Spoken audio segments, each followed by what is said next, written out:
Welcome to Bala cars. இப்போ நீங்கள் பார்க்க போகிற கார் பார்த்தீங்கன்னா மாருதியில் ஸ்விஃப்ட்டு பற்றி தான் பார்க்க போகிறோம். வாங்க வீடியோக்குள்ளே போகலாம். இந்த கார் பார்த்தீங்கன்னா மாருதியில் ஸ்விஃப்ட்டு மாடல் பார்த்தீங்கன்னா 2015 மாடல். இதுக்கு ஓனர் பார்த்தீங்கன்னா ஒரு ஓனர் இருக்காங்க. வேரியன்ட் பார்த்தீங்கன்னா NDA வேரியன்ட் தான், டீசல் வண்டி தான்.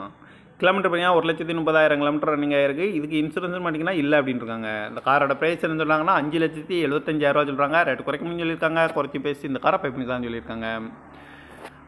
ஏசி வந்துடும், பவர் ஷேரிங், பருண்டோ, APS, ஏர் பேக்கு, அலகு வீலு, பட்டன் ஸ்டார்ட் வந்துடும். இது ஆட்டோமேட்டிக் கிளைமேட் கண்ட்ரோல்லாம் வண்டியில் இருக்குது அப்படின்னு இருக்காங்க. TN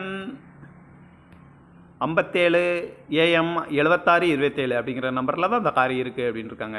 ஓனர் பார்த்தீங்கன்னா ஒரு ஓனர் இருக்காங்க. இது ஒரு டீசல் வண்டி தான். இதுக்கு இன்சூரன்ஸ் பண்ணிங்கன்னா இல்லை அப்படின்னு இருக்காங்க. அந்த காரோட ப்ரைஸ் என்ன சொன்னாங்கன்னா 5,75,000 சொல்கிறாங்க. ரேட்டு குறைக்கணும்னு சொல்லியிருக்காங்க. குறைச்சி பேசி இந்த காரை பைப்பிங்களான்னு சொல்லியிருக்காங்க. இந்த மாதிரி கார் வீடியோக்கெல்லாம் பாலா கார் சேனலில் சப்ஸ்கிரைப் பண்ணிச்சுக்கோங்க. தேங்க்யூ ஃபார் வாட்சிங்.